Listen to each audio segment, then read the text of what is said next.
Хората се влюбват, живеят, пишат красиво, радват се един на друг, сякаш времето е спряло.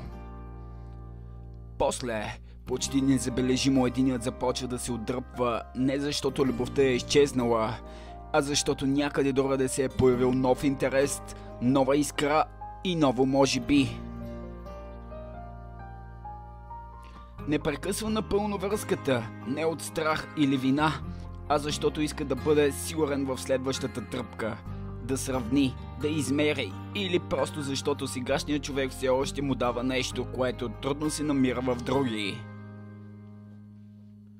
Но студината идва тихо, не се крещи, не се обяснява, тя просто се усеща. Вече няма онова нетърпение да чуеш гласа отсреща, няма онзи импулс да споделиш, да напишеш, да попиташ. Разговорите стават кратки, отговорите по навик, а вниманието подадено някъде другаде. Има хора, които не оценяват това, което имат, докато не го загубят.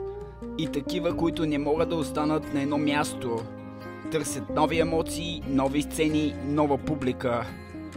За тях всяка близост е временна спирка. Всяка обич просто преход към следващата.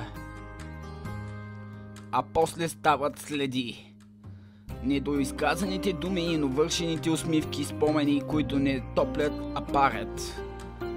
И някъде между винаги и вече не, остава само тишината.